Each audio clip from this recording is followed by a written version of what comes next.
হাসান বসরি রহমাতুল্লাহ বলে ঠিক আছে তুমি কত বছর আগুন পূজারি করছো? বলে 40 বছর। বলে ঠিক আছে আগুনে হাত দাও। আগুনে হাত দাও। বলে আগুনে যদি হাত দিই হাত তো পুড়ে যাবে। বলে উনি 40 বছর তুমি আগুন পূজারি করছো আর আগুনে হাত দিলে আগুনে হাত পুড়ে ফেলবে?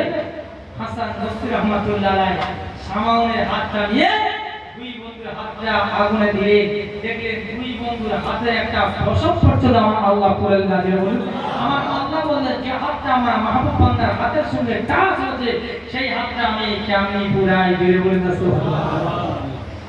এইবার বলে ভাই আমার বাঁচার রাস্তা কি আছে? বলে এখন তোমাকে ঈমানের কালেমা পড়তে হবে। কি পড়তে হবে? ঈমানের কালেমা পড়তে হবে। বলে আমি যদি ঈমানের কালেমা পড়ি তাহলে আমি জান্নাতে যেতে পারবো? বলে হ্যাঁ। তাহলে ঠিক আছে আমার একটা চিঠিতে লিখে দাও।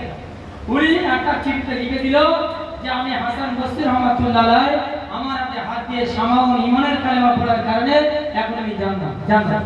আচ্ছা আপনারা বলেন জাহান্নামের মালিক কে জান্নাতের মালিক কে?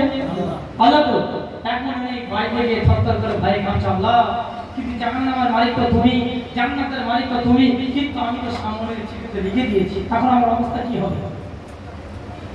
এইবার উনি সন্তানদেরকে ওসিয়ত করে গেলেন যে আমি যখন মারা যাব আমার এই হাসান বসরি রহমাতুল্লাহ চিঠিটা আমার কবরে দিয়ে দেবে, আমার কবরে দিয়ে দেবে।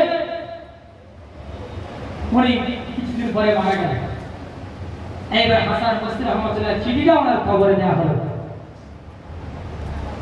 আর এদিকে হাসান বসরি রহমাতুল্লাহ ঘরে শুয়ে শুয়ে স্বপ্ন দেখছে, কে যেন বলছে এ ভাই হাসান, এ ভাই হাসান, এই নাও তোমার চিঠি, এই নাও তোমার চিঠি, আমি যে তোমার হাতে হাত দিয়ে ঈমানের কালেমা পড়ছি, এই ঈমানের কালেমা পড়ার কারণে এখন আমি জান্নাতি, আমার কবরে আর কোনো হিসাব হবে না। বলুন সুবহানাল্লাহ। এইরকম কামেল ওলি আল্লাহর